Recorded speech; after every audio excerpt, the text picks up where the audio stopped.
दोस्तों, इन्वेस्टिंग का commando shoot channel में आप सभी का स्वागत है। आज बात करेंगे जी एंटरटेनमेंट इस शेयर से रिलेटेड। यहाँ पर क्वेश्चन आ रहे थे कि सर इस कंपनी में क्या हो रहा है, यहाँ पर हम कब एग्जिट करें, और यहाँ पर कुछ लोग यहाँ पर हायर लेवल पर फंस चुके हैं उसके बारे में बताना चाहूँगा। और इस कंपनी का फंडामेंटल एनालिसिस करके देख लेंगे क्या कंपनी में अच्छी बातें हैं और क्या कंपनी में अभी निगेटिव बातें नजर आ रही है।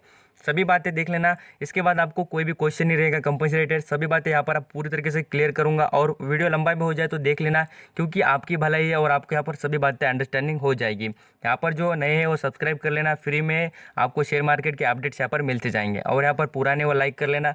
चलिए बात कर रहे थे कंपनी से रिलेटेड। उससे पहले आपको कुछ अच्छी चीज़ दिखाना चाहूँगा। एनालिसिस के हिसाब से यहाँ पर हम देखें तो चेकलिस्ट के हिसाब से कंपनी किस तरीके परफॉर्म करे उसके बारे में देख लेते हैं। अभी चार्ट के बारे में और प्राइस के बारे में तो बाद में देख लेते हैं, पहले इसके अंदर जो चेकलिस्ट होते हैं उसको यूज़ कर लेते हैं और कंपनी किस तरह परफॉर्म कर रही है अभी देख लेते हैं। देखिए, कंपनी की एंट्री पॉइंट बढ़िया है और बेहतरीन तरीके से कंपनी इंटर करने के लिए बढ़िया अभी वैल्यूएशन के हिसाब से नज़र आती है। अभी कुछ अच्छी बातें और बुरी बातें आपको बताऊंगा, खाली आप यहाँ पर सुनने की आपकी कैपेसिटी तो आपको समझ में आ जाएगा। अभी एफडी से ज़्यादा रिटर्न देती है। यहाँ पर एफडी में रिटर्न कितना मिलता है, 7-6%, उससे ज़्यादा बेहतर रिटर्न कंपनी देते हुए नजर आ रही है। ये हो गई अच्छी बात इस कंपनी में। अभी यहाँ पर देखते हैं डिविडेंड का परसेंटेज बहुत ही अभी लो हो रहा है, क्योंकि आपको पता है कि डिविडेंड कब देती कंपनी, जब प्रॉफिट होता है। कब कोई भी कंपनी डिविडेंड कब देती है भाई, जब कंपनी को प्रॉफिट होता है तभी वो डिविडेंड क्या करती है, प्रोवाइड करती है। तो उसके बाद जब भी डिविडेंड देने के लिए कंपनी को प्रॉफिट नहीं होता तो कंपनी डिविडेंड नहीं देती है, और देती भी है तो बहुत ही कम परसेंटेज में। उसी के हिसाब से यहाँ पर आप देखेंगे तो रेड निशान दिख रहा है और कंपनी का डिविडेंड का परसेंटेज बहुत ही कम है। अभी एंट्री पॉइंट देख लेंगे तो बहुत ही बढ़िया है, कंपनी ओवर ब्राउड जोन में नहीं है, अच्छी खासी सेलिंग की नज़र आ रही है, और यहाँ पर आप देख सकते हैं पूरी तरीके से नज़र आ रहा है। कंपनी में कोई रेड फ्लैग की यहाँ पर अभी संभावना नजर नहीं आ रही। अभी फिलहाल कंडीशन में आप यहाँ पर देख सकते हैं कंपनी में कोई भी रेड फ्लैग नहीं, सेबी से रिलेटेड गाइडलाइन में कोई भी प्रॉब्लम यहाँ पर नजर नहीं आती। अभी हो गई है जो एक्सचेंज और यहाँ पर सेबी से रिलेटेड ऐसे रिलेटेड देखेंगे मार्केट के हिसाब से तो कोई भी यहाँ पर प्रॉब्लम नजर नहीं आ रही है। अभी देख लेते हैं पी रेशियो के हिसाब से, प्राइस अर्निंग रेशियो देखेंगे तो यहाँ पर आपको दिखता होगा 25 का। अलग अलग वेबसाइट पर अलग अलग थोड़ा बहुत यहाँ पर डिफरेंट नजर आएगा, बट आप यहाँ पर देखेंगे तो अच्छे खासे वैल्यूएशन पर भी नजर आती है। एनालिसिस का सजेशन देखिए, लगभग मैं आपको कभी भी कहूँगा आप यहाँ पर रिमेंबर करना, कोई भी एनालिसिस का जो यहाँ पर परसेंटेज हो वो 50% के ऊपर ही हो भाई। 50-70 यहाँ पर बोलेंगे वही बढ़ता हुआ चाहिए। यहाँ पर देखेंगे तो यहाँ पर आपको दिखता होगा लगभग हम राउंड फिगर भी पकड़े तो 40% नज़र आ रहा है। तो ये भी देखेंगे तो ये भी अच्छी खासी बात नज़र आती है। अभी आप इसको देखेंगे इस कंपनी से रिलेटेड, देखिए चैनल्स के बारे में कुछ बताना चाहूँगा। और आप बिल्कुल जी टीवी, यहाँ पर एन टीवी, यहाँ पर जी सिनेमा, ये जितने भी चैनल आप सभी जानते होंगे, और बिल्कुल मुझे लगता है हर कोई इंसान इंडिया में का जानता होगा इस चैनल को और कंपनी को भी। अभी देख लेते हैं सभी बातें अच्छी। अभी आ जाते हैं कुछ और भी बातें अच्छी दिखाना चाहूँगा, और बाद में से निगेटिव बातें क्या उसके बारे में देख लेते हैं। अभी मार्केट कैप के हिसाब से देखें तो मार्केट कैप देख लीजिए कितना है, तो इसका 13,331 करोड़ का इस कंपनी का मार्केट कैप है। और देख लेना, मैं आपको अभी बता चुका हूँ कुछ वेबसाइट पर पी रेशियो का कुछ यहाँ पर बदलाव हो सकता है, इसलिए कहूँगा पी रेशियो के हिसाब से मैंने कह दिया ना कि वैल्यूएशन के हिसाब से अभी सस्ती है कंपनी। अभी देख लीजिए कर्जे के बारे में बात करें इसके, तो कर्जा देख लेना, यहाँ पर 1100 करोड़ का इस कंपनी पर कर्जा दिख रहा है। मार्केट कैप और कर्जे में अच्छा खासा डिफरेंट है, ये भी अच्छी बात है कंपनी में। अभी और देख लेते यहाँ पर सबसे इंपॉर्टेंट, यहाँ पर आप देख लीजिए क्या है तो ईपीएस, ये निगेटिव बात नज़र आती है। आपको सभी बातें पॉजिटिव और नेगेटिव, मेरा काम है आपको पूरी तरीके से एनालिसिस कर बताना कि किस तरह का परफॉर्मेंस है कंपनी होगा। आप देख लीजिए किस तरीके का जो ईपीएस है, अर्निंग पर शेयर है, वो बहुत ही कम हो रहा है। तो यहाँ से समझ में आता है कंपनी में कुछ ना कुछ यहाँ पर खराबी के कुछ संकेत है, ये समझ में आता है। रिटर्न ऑन इक्विटी की बात करें तो कंपनी का रिटर्न देखिए ये बेहतर नज़र आता है, जो कि यहाँ पर वैल्यूएशन के हिसाब से और जो शेयर के हम यहाँ पर पैसे कमाते हैं ना, तो उसके हिसाब से जैसे कि शेयर की प्राइस उतनी बढ़ेगी उसके हिसाब से परसेंटेज बढ़िया नज़र आता है। प्रॉफिट की बात करें, प्रॉफिट भी कंपनी का 24% में नज़र आ रहा है। प्रॉफिट भी अच्छा खासा, बिल्कुल क्या होता है प्रॉफिट के बारे में नज़रिए से देखें तो कंपनी प्रॉफिटेबल नज़र आती है। और मैं आपको बताना चाहूँगा उसके रिजल्ट भी पहले भी कुछ दिन पहले दिखाए थे, और आज भी दिखाना चाहूँगा रिजल्ट किस तरीके के, और कंपनी ने कहाँ पर प्रॉफिट किया है और कहाँ पर लॉस हो रहा है उसके बारे में भी आपको सभी बातें दिखाऊंगा। खाली आप यहाँ पर आपकी कैपेसिटी में आपको बोल रहा हूँ ना, वीडियो पूरा देखिए, लंबा हो जाए तो भी आपको यहाँ पर सभी बातें यहाँ पर पता चल जाएगी कंपनी से रिलेटेड। प्रमोटर होल्डिंग ये सबसे निगेटिव बात है, और इस पर ही मेरा ज़्यादा फोकस रहेगा, उसी से रिलेटेड मैं आपको आगे बताना चाहूँगा।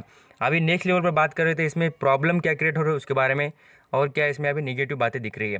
ये आर्टिकल है, ये आर्टिकल मैं आपको यहाँ पर लिंक दे दूंगा डिस्क्रिप्शन में, आप देख लेना। बिल्कुल ही आपको लिंक देने की यहाँ पर मैं पूरी तरीके से कोशिश करूँगा और प्रोवाइड करूँगा। अभी आर्टिकल इतना बड़ा है कि आपको पढ़कर दिखाने में मुश्किल जाएगी, इसलिए शॉर्ट बट यहाँ पर जितनी इन्फॉर्मेशन उसके बारे में बताना चाहूँगा। अभी जो यहाँ पर जी एंटरटेनमेंट है, इस कंपनी के जो प्रमोटर है, मीन्स यहाँ पर आप सभी को पता है गोयनका जो है, उन्होंने यहाँ पर लेटर दिया था, मीन्स यहाँ पर हम बोलते हैं गारंटी लेटर होता है ना, वो दिया था येस बैंक की एक, यहाँ पर आपको पता चल जाएगा, येस बैंक की एक जो ब्रांच थी, यहाँ पर उस बैंक की जो ब्रांच थी वहाँ पर से उन्होंने यहाँ पर एक, यहाँ पर आपको दिखा देता हूँ कौन से बैंक से लेटर दिया है, उसके बारे में सब कुछ अब पढ़ने को मिल जाएगा। देखिए येस बैंक ने कितना पैसा दिया था उधार इनके बोलने पर, किसके, ये आपको पता चलेगा पुनीत गोयनका के बोलने पर, प्रमोटर ऑफ फैमिली मेंबर्स, उन्होंने बताया था। और यहाँ पर आपको बता भी देता हूँ, देखिए येस बैंक हैज़ लेड तो 52%, यहाँ पर sorry 52.5 million to other Zee subsidiary, mean जो उसकी सब कंपनी है उसको यहाँ पर उन्होंने क्या है तो पैसा दिया था। और पैसे की अमाउंट देख सकते हैं 52.5 मिलियन, तो यहाँ पर कन्वर्ट करेंगे तो इंडियन रुपीज़ में बहुत कुछ अमाउंट आपको नजर आ जाएगी। और कब दिया था और कौन से ब्रांच से दिया था येस बैंक ने, देख सकते हैं यहाँ पर आप ब्रांच के बारे में बताया है, financial centre branch of gift city near Ahmedabad के पास, यहाँ पर अहमदाबाद जो बात है वहाँ पर इस कंपनी के ब्रांच से यहाँ पर येस बैंक ने यहाँ पर लोन प्रोवाइड किया था। कब, मई 2016 को। One of the Zee promoter family member, अब यहाँ पर ये जो मुद्दा है यहाँ पर जी एंटरटेनमेंट से क्यों कनेक्ट है उसके बारे में बताऊंगा, और क्योंकि इसकी सब्सिडरी कंपनी है उसी से रिलेटेड बात कर रहे हैं। तो देख लीजिए, Punit Goenka had provide a letter of the comfort, means यहाँ पर जो हम बोलते हैं गारंटर, कोई भी बैंक पैसा कब देती है मैं आपको बताना चाहूँगा। आप कोई भी बैंक में जाएंगे ना तो आपको पता चल जाएगा कि आप यहाँ पर बैंक में कुछ भी आप यहाँ पर लोन कीजिए, लोन कितने भी रुपीज़ का, तो उसमें गारंटर बिल्कुल लगता है। और कंपनी कोई भी इतनी भी बड़ी हो जाए बट उसके गारंटर लगते हैं लोन लेने के, नाम चलता हो बिल्कुल चलेगा, बट यहाँ पर गारंटर हो गए तभी आपको लोन मिलता है। तो जो पुनीत गोयनका है उन्होंने यहाँ पर इसकी गारंटी ली थी, had provide a letter of the comfort, आप यहाँ पर देख सकते हैं उसी से rate Yes Bank had pen, यहाँ पर येस बैंक यही कर रही है कि यहाँ पर आपको दिखता होगा जो उन्होंने यहाँ पर दिया था लेटर, उसी से रिलेटेड की गारंटर तो आप बन चुके थे, उसी से रिलेटेड बात कर रहे हैं कि मुझे पैसा देने की आप यहाँ पर पूरी तरीके से उनको बोलिए और हमें प्रोवाइड करने की कोशिश कीजिए। और इसी से रिलेटेड केस चालू है अभी, और ये 2 दिन पहले ही न्यूज़ आई, क्योंकि ये बताना आपको इसलिए ज़रूरी है कि इसका सीधा सीधा जो इफेक्ट होगा, क्योंकि रिलेटेड किसके है तो जी एंटरटेनमेंट से रिलेटेड ही है, इसीलिए इसका सीधा सीधा इम्पैक्ट इसके शेयर के प्राइस पर नजर आता है। जब तक ये कोर्ट से यहाँ पर पूरी तरीके से सॉल्व होता नहीं केस, तब तक ये पूरी तरीके से पैनिक सिचुएशन होते हुए नजर आ रही है। और प्रमोटर की अभी आपको बेस्ट चीज़ दिखाना चाहूँगा, देखिए जी promoter from the selling more share as the promoter as raising the money to reduce debt, क्या काम कर रहे हैं, ये सबसे अच्छी बात है। आपको यहाँ पर याद रखना है कि जी एंटरटेनमेंट के जो प्रमोटर है वो क्या कर रहे हैं, तो यहाँ पर क्या अच्छा खासा कर रहे हैं, जो अपनी रेजी यहाँ पर प्रमोटर शेयर सेल होती है गिरवी रखकर या सेल कर कर क्या कर रहे हैं तो रिड्यूस करने की कोशिश कर रहे हैं, क्या तो कर्जा, ये प्लस पॉइंट यहाँ पर नजर आता है इस कंपनी में। मैं आपको बोल रहा हूँ ना, सभी बातें आपके काम की, और क्या आपको यहाँ पर प्रॉब्लम है कंपनी में वो देखनी चाहिए। अभी जब तक ये सेल जितना भी यहाँ पर प्रॉब्लम हो रहा है वो यहाँ पर जब तक सॉल्व नहीं होता तब तक यहाँ पर देख सकते हो। और यहाँ पर इससे रिलेटेड अभी आर्टिकल पढ़ेंगे तो आपको बिल्कुल अंडरस्टैंडिंग हो जाएगी, इतना आर्टिकल पढ़कर दिखाना बहुत मुश्किल होगा इसलिए नहीं बता रहा हूँ। अभी नेक्स्ट लेवल पर आ जाते हैं, इससे रिलेटेड बात करेंगे। देखिए अभी बात करूँगा जो प्रमोटर होल्डिंग और कुछ जो फॉरेन निवेशक उनके बारे में, इसकी डायरेक्टली बात कर रहे थे, प्रमोटर होल्डिंग पर थोड़ी बहुत नज़र डाल लेते उसके बारे में बात कर लेते। देखिए जैसे शेयर होल्डिंग पैटर्न में देखेंगे तो प्रमोटर के पास की बात करूंगा, खास करके देखिए प्रमोटर का जो यहाँ पर कॉलम दिख रहा है उसके ऊपर नजर डालते स्टेप बाय स्टेप लिसन कीजिए, आपको बिल्कुल शानदार इन्फॉर्मेशन मिल जाएगी। देखिए सितंबर 2019 में प्रमोटर के पास कितना परसेंटेज था, 22% शेयर थे उनके पास। अभी देखिए सितंबर, यहाँ पर सितंबर के बाद दिसंबर में देखिए 2019 में कितना हो गया, यहाँ पर 4.87%, कितना 4.87% हो चुका। अभी देख लेना यहाँ पर मार्च 2020 में यहाँ पर 4.87% से यहाँ पर 4.77% होगा। तो यहाँ पर उन्होंने क्या करा, आपने जो सेल होते हैं जो हम बोलेंगे जो प्रमोटर के पास शेयर है वो यहाँ पर उन्होंने बेच दिए, उसकी यहाँ पर पूरी तरीके से आपको यहाँ पर दिखते हैं, और यहाँ पर उनकी जो होल्डिंग है वो कम होते हुए डायरेक्टली नजर आ रही है। आ जाते हैं नेक्स्ट लेवल पर, तो यहाँ पर अभी की बात करें फिलहाल जून में की बात करें तो जून में देखिए 4.77 उनके पास शेयर नजर आते हैं कंपनी के प्रमोटर के पास। अब आ जाते हैं कर्जा कितना यहाँ पर जो आपने प्रमोटर ने गिरवी रखे शेयर के बारे में आप देख लेना। पिछले यहाँ पर आपको 5 साल का पूरी तरीके से इन्फॉर्मेशन दिखाने की यहाँ पर बाद में से दिखा दूंगा बैलेंस शीट में, बट यहाँ पर जो शेयर होल्डिंग पैटर्न है वो फिलहाल का देख लीजिए कुछ क्वार्टर का, तो यहाँ पर आपको दिख जाएगा 96 कितना 96% के यहाँ पर 96% के यहाँ पर प्रमोटर ने गिरवी रखे थे शेयर, बाद में से कम कर कर दे दिए, यहाँ पर 18% कर दिए। उसके बाद देखेंगे यहाँ पर 16% कर दिए मार्च में 2020 में, उसके बारे में देखेंगे। उसके बाद यहाँ पर देख लेना अभी फिलहाल कंडीशन में देखेंगे, देखिए आपको दिखते होंगे कितने 20% के, तो 20% के शेयर गिरवी रखे इस कंपनी ने।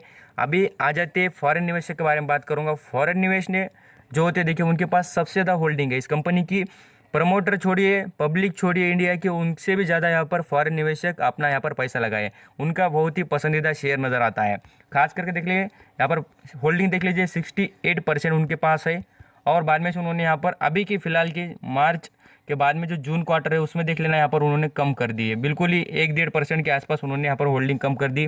तो यहाँ पर सभी बातें आप खुद देख लेना, तभी आप अंडरस्टैंडिंग, बिल्कुल मैं तो आपको बताऊंगा नहीं कि क्या करना है इस कंपनी में, खाली आपको यहाँ पर एनालिसिस जो होता है सभी बातें आपके आगे रखूंगा, बाद में आप खुद डिसीजन लेने के काबिल हो जाएंगे। अभी आ जाते हैं फाइनेंशियल इंस्टीट्यूशनल। उनके पास देखिए उनके पास कितना स्टेक था, यहाँ पर आप देख लेना कितना था उनके पास, 5.03 था और उन्होंने बढ़ाकर कितना 5.16 कर दिया। तो यहाँ पर उनके पास होल्डिंग बढ़ते हुए दिख रही है। अभी इंश्योरेंस कॉर्पोरेशन देख लेते हैं। यहाँ पर जो इंश्योरेंस होते हैं उनको सबसे ज़्यादा अच्छा बेनिफिट होता है यहाँ पर कुछ स्टॉक में इन्वेस्ट करने के बाद, तो उसी से रिलेटेड देखेंगे तो उन्होंने भी यहाँ पर इन्वेस्ट किया है। तो यहाँ पर 1% से उन्होंने यहाँ पर होल्डिंग कम कर दी है। तो यहाँ पर ऐसा भी मेंबर मिल चुका है जिसने होल्डिंग कम कर दी है। यहाँ पर 1 से 2 ऐसे मेंबर मिल जाएंगे जिसने होल्डिंग कम कर दी, आपको समझाऊंगा। देख लीजिए फॉरेन निवेशक, साथ साथ देखेंगे इंश्योरेंस कॉर्पोरेशन, म्यूचुअल फंड वाले। देखिए म्यूचुअल फंड वाले के पास 4.45% था और उन्होंने कम कर कितना दिया, 3.77% कर दिया है। तो आ जाते अभी जो अदर इंस्टीट्यूशनल डोमेस्टिक इंस्टीट्यूशनल है, मीन्स यहाँ पर पब्लिक के हिसाब से बात करें ना, तो उन्होंने देखिए होल्डिंग किस तरीके की बढ़ा दी। यहाँ पर पब्लिक और जो छोटे निवेशक होते हैं वही फंस जाते हैं। अभी सभी बातें देखने के बाद आप यहाँ पर डिसाइड खुद कर सकते हैं। अभी आप आ जाते हैं रिजल्ट पर, आपको रिजल्ट भी दिखाना चाहूँगा क्योंकि आपको मैंने बता ही दिया था कि ये वीडियो देखने के बाद आपको कोई भी वीडियो देखने की ज़रूरत नहीं पड़ेगी। उसी से रिलेटेड बात करूँगा और किस तरह का परफॉर्मेंस है उसके बारे में हम देख लेते हैं। खास कर आप देखेंगे तो पूरी तरीके से आप अंडरस्टैंडिंग बिल्कुल ही हो जाएंगे यहाँ पर कंपनी से रिलेटेड। यहाँ पर थोड़ा यहाँ पर नेट का प्रॉब्लम दिखता है, बट मैं आपको समझाना चाहूँगा खास करके इसका रिजल्ट किस तरीके का उसके बारे में आप यहाँ पर देख सकते हैं। देख लीजिए स्क्रीन पर, आपको सभी बातें अंडरस्टैंडिंग करना। देखिए ये है, देखिए फिलहाल का जो रिजल्ट आया उसके बारे में, और कंपनी ने जो अपना डिविडेंड दिया उसके बारे में मैंने आपको पहले भी बता दिया था। अभी आ जाते डायरेक्टली जो पॉइंट है हमारा बात करने का उसके ऊपर, जो हमारा टॉपिक उसके बारे में बात करेंगे। खास कर आप खुद भी देखेंगे तो आपको बिल्कुल अंडरस्टैंडिंग हो जाएगी किस तरीके का इसके अंदर जो अभी सिचुएशन क्रिएट हो रही है उसके बारे में आपको यहाँ पर समझाऊंगा। देखिए रिजल्ट के बारे में बात कर रहा हूँ, खास करके रिजल्ट पर नज़र डाल लेते हैं। यहाँ पर खास जो इसमें रिजल्ट के बारे में परफॉर्मेंस देखेंगे तो आपको क्वार्टर बाय क्वार्टर रिजल्ट दिखेगा। यहाँ पर टोटली जितना इनकम हुआ इस कंपनी को उसके बारे में देखेंगे तो देखिए टोटल इनकम इस कंपनी ने कितना किया उसके बारे में खुद देख लेना, आपको समझ में आ जाएगा। पिछले क्वार्टर के हिसाब से बात करें तो कंपनी का जो इनकम है उतना कुछ डिफरेंट नहीं। देख लीजिए यहाँ पर आपको क्वार्टर बाय क्वार्टर रिजल्ट दिखाना चाहूँगा, खास कर 2019 के मार्च के क्वार्टर के रिजल्ट और यहाँ पर 2020 मार्च के क्वार्टर के रिजल्ट, क्वार्टर 4 के रिजल्ट के बात कर रहा हूँ मैं, अभी फिलहाल आ चुके हैं उसके बारे में। तो आप देख लेना उतना कुछ डिफरेंट नहीं, रिजल्ट उतने अच्छे भी, थोड़ा बहुत यहाँ पर लॉस तो हुआ है कंपनी को मार्केट में जो सिचुएशन थी उसके हिसाब से, कंपनी के रिजल्ट के हिसाब से बात करें तो। अभी आ जाते हैं नेक्स्ट लेवल पर, जो कंपनी के बारे में बात करें यहाँ पर आप देख लीजिए एक्सपेंसेस कंपनी के किस तरीके के उसके बारे में आप देखेंगे तो आपको समझ में आ जाएगा कंपनी के उसके बारे में भी यहाँ पर अच्छी खासी बढ़त होते हुए नजर आ रही है। एक्सपेंसेस बढ़ रहे हैं क्योंकि जो कंपनी के ऑपरेशनल कॉस्ट होती है वो बढ़ते हुए नजर आ रही है। आप खुद देख सकते हैं ऑपरेशनल कॉस्ट है यहाँ पर आपको नजर आ जाएगी। पिछले क्वार्टर में यहाँ पर 68,000 लैक्स में थी, ये सभी फिगर्स लैक्स में, आपको झूठ लगता होगा दिखाऊंगा, देखिए कॉलम पर लैक्स में फिगर्स है उसके बारे में देखेंगे तो आपको समझ में आ जाएगा। तो यहाँ पर इसकी कॉस्ट है वो बढ़ते हुए दिख रही है। यहाँ पर आप देखते हैं 68,000 से बढ़कर 74,000 हो गई और बाद में से 1,06,000 करोड़ यहाँ पर लैक्स में हो गई है। तो सभी बातें देखने के बाद ऐसा नज़र आता है कि जो इसके जो रिजल्ट है उतने कुछ शानदार नहीं आते हुए नज़र आ रही है, बिल्कुल ही प्रॉफिट में लॉस है पूरी तरीके से। आपको वो भी दिखा देता हूँ लॉस कितना है उसके बारे में आपको नज़र आ जाएगा। तो यहाँ पर जो कॉलम में आपको यहाँ पर एनालिसिस की एक सिस्टम बताना चाहूँगा, जब भी कोई ऐसा कॉलम में जो अमाउंट आती है ना वो लॉस में होती है, ऐसा लॉस ऐसा माइनस का साइन नहीं होता, वो ऐसा ब्रैकेट में आ जाता है। तो ब्रैकेट में देख लीजिए लॉस की यहाँ पर पूरी तरीके से देख लेना। यहाँ पर 8, यहाँ पर आपको समझाना चाहूँगा, ये देख लीजिए आपको तरफ दिखता होगा loss profit from the periods, यहाँ पर ईयर के बारे में भी दिखा दिया है। तो यहाँ पर आप देखेंगे पूरी तरीके से पिछले कुछ क्वार्टर के हिसाब से बात करें तो यहाँ पर क्वार्टर के रिजल्ट के हिसाब से पूरी तरीके से देखेंगे तो यहाँ पर लॉस जनरेट करते हुए कंपनी नजर आ रही है। इन सभी बातें आपके लिए बहुत इंपॉर्टेंट है, आपको यहाँ पर स्क्रीन पर दिखाना बहुत मुश्किल होता है। यहाँ पर आप देखेंगे तो समझ जाएंगे, आपको यहाँ पर PDF मिल जाएंगे ना, तो आप पूरी तरीके से अंडरस्टैंडिंग हो जाएंगे किस तरीके के रिजल्ट आ चुके हैं। अभी सभी बातें देखने के बाद और भी कुछ इंटरेस्टिंग डाटा आपको दिखाना चाहूँगा, खास कर आप देखेंगे तो आपको समझ में आ जाएगा। अभी आ जाते हैं नेक्स्ट लेवल पर शेयर के चार्ट पैटर्न में। तो चार्ट पैटर्न पर 1 साल का रिटर्न दिखाना चाहूँगा, आप यहाँ पर खुद देख लीजिए। रिटर्न के हिसाब से देख लेना तो आपको पूरी तरीके से निगेटिव रिटर्न बिल्कुल नज़र आता है। देखिए, अच्छी बात बिल्कुल ही किसी से छुपती नहीं और बुरी बात डायरेक्टली किसके नज़र में आ जाती है। तो आप देख लीजिए किस तरह का परफॉर्मेंस है, वो आपको सब कुछ यहाँ पर नज़र आता ही होगा। लॉन्ग टर्म की बात करें तो यहाँ पर कितने पर 600-700 रुपये पर शेयर चलने वाला अभी कितने पर चल रहा है आप खुद देख सकते हैं। 138 रुपीज़ पर नज़र आ रहा है। तो बिल्कुल इसमें रिकवरी बनती ही नज़र आएगी। बट यहाँ पर जो कोड से रिलेटेड प्रॉब्लम सॉल्व होने के बाद और यहाँ पर आपको मुझे लगता है आप खुद डिसीजन लेने के काबिल हो चुके होंगे सभी इन्फॉर्मेशन देखने के बाद। 5 साल का भी चार्ट पैटर्न देखेंगे तो 5 साल में देख लेना किस तरीके का कहाँ पर टच करने वाला शेयर कहाँ पर आ चुका है। तो बिल्कुल आप यहाँ पर अंडरस्टैंडिंग करना, और यहाँ पर मुझे लगता है कि ये सभी बातें आप पूरी तरीके से अंडरस्टैंडिंग हो भी चुके होंगे। और यहाँ पर इससे रिलेटेड और भी इन्फॉर्मेशन पढ़ना चाहते तो एक भी विकीपीडिया पर आपको मिल भी जाएंगे। आपने पूरी तरीके से आपका कीमती वक्त देकर ये लिसन करने के लिए थैंक यू सो मच। और बातें आपको समझ में आई तो मुझे कमेंट में पूछना, मैं आपको बता दूंगा। Thank you.